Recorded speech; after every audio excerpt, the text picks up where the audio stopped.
What's up, YouTube? It's your girl CT, and I am back with another video. Today, I am going to be reviving this old wig that I made about 3 years ago, and we're going to watch me do the process and watch me look at that. Look how pretty that is. I was hand making wigs. Look how pretty the stitching is. I just had to stop. If you are not subscribed to this channel, you already know what to do. Subscribe to this channel, hit that post notification bell so you can see every time I post, Monday, Wednesdays, and Saturdays. Okay, first up, I'm going to cut off the bands that I sewed on to make sure the wig was more secure than what it already was. Even though the cap comes with those like built-in bands, like when you sew in another band, it makes it like suck on your head, stick to it, it's not going anywhere. So cutting those off, I just want you guys to get into how nice and neat those lines were. I was sewing this with my hand, not doing a sewing machine, even though the sewing machine is way better, but just look how nice and neat that was. So let's get into it. We're gonna wash twice and then condition. So I don't think I showed it here, but I washed the wig twice and then I conditioned, and then I moved to the next step. Okay.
I don't know if you guys know this, but it's way easier to pluck the knots and do the hairline when the hair is wet. So that's what I'm doing now. That's why I have a white towel underneath so I can see how much I'm plucking.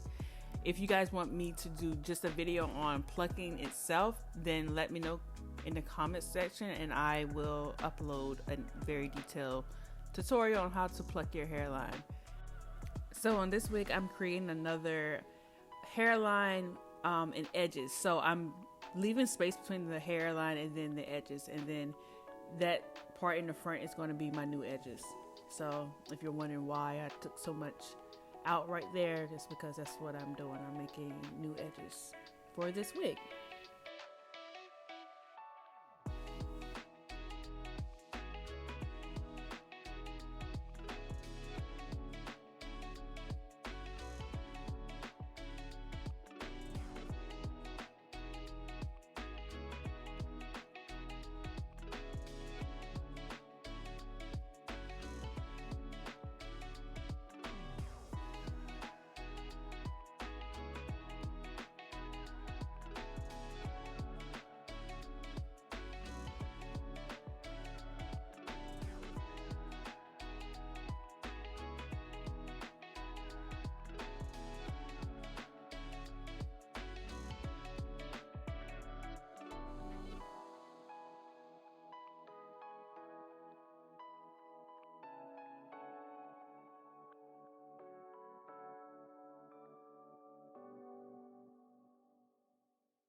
This part right here is my favorite. I love to cut some hair. If you guys been on this channel before, you know that I've cut my hair, my own hair, twice on this channel, and I just love cutting hair. So this is my favorite part.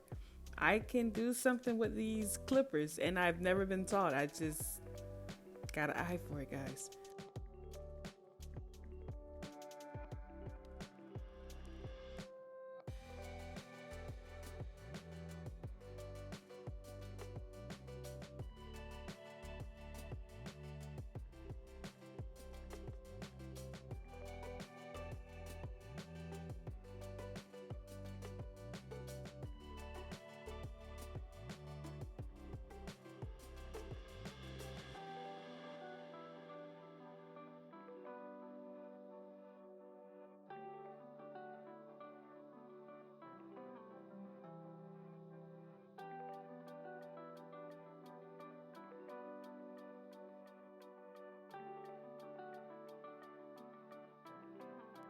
And here she is, guys. She is revived, refreshed, alive. So thank you guys so much for watching, and give a thumbs up to this video and share it. I will see you guys Wednesday. Stiff wear. Thanks, guys.